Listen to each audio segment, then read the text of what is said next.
Hi, my name is Grace. I'm recording this video at home in rural New South Wales, Australia.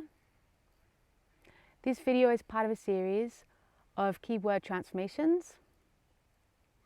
You'll find similar exercises in the B2 First exam created by Cambridge Assessment.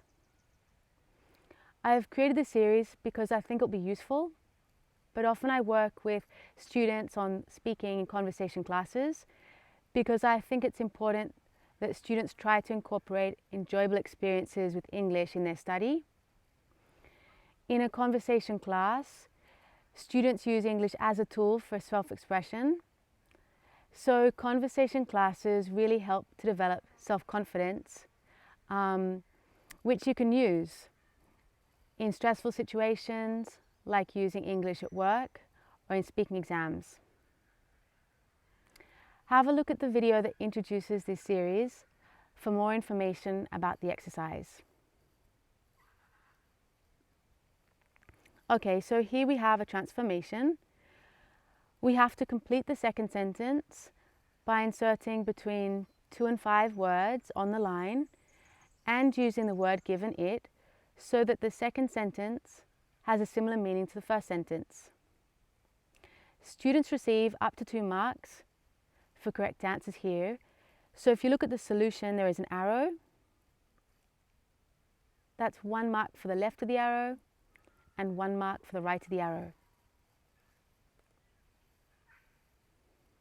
Reading the first sentence, Thomas spoke so quickly, I had difficulty understanding him.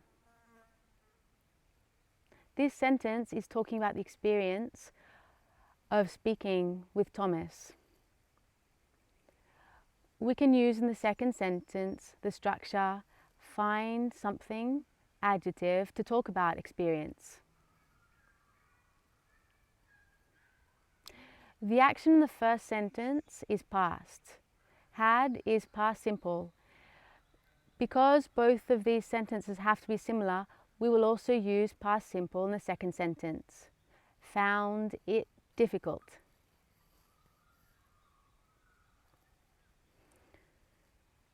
In both sentences, we're using the verb understand. Understanding in the first sentence is an ing or ing verb or gerund. We're using it with the expression have difficulty. To understand in the second sentence is infinitive with to, which we're using with the adjective difficult.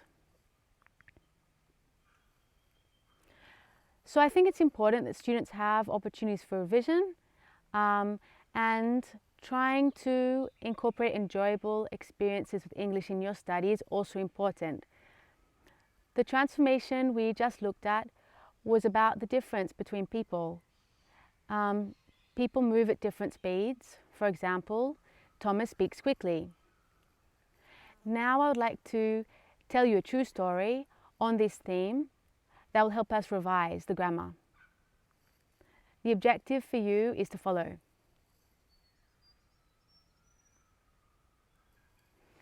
So it's about a man who is arriving at the subway, Columbus Circle in New York.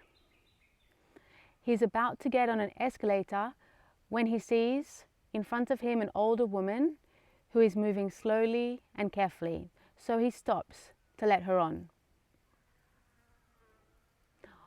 On the escalator, there are people standing on the right side, and the left side of the escalator is like a fast lane, so the man is able to walk down the escalator. But close to the bottom, he stops. There is little point in continuing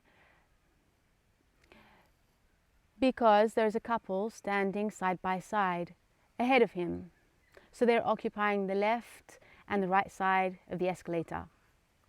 Just in that moment, he hears a yell behind him, "Get moving." And of course, it's the older woman. The man finds her reaction unreasonable. And so when he gets off the escalator, he speaks to the older woman and he reminds her, when you were moving slowly, I didn't yell.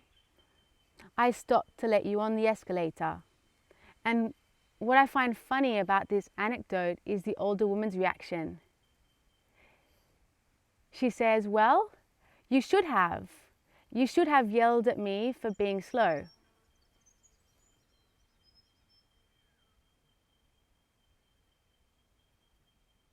So just now I've used these phrases. Do you understand them? In a conversation class, it's really easy to quickly explain all of these things to the student. In fact, a conversation class is a really efficient way to study because we work on listening, pronunciation, grammar, and vocabulary all at the same time. So now you can continue with the series. If you found the video useful, please like it on YouTube, and you can also contact me at Speaking Only Pamplona on Facebook. I really like transformations, so in the future I look forward to offering you more examples of this level, B2 first, and other series on the C1 and C2 transformations.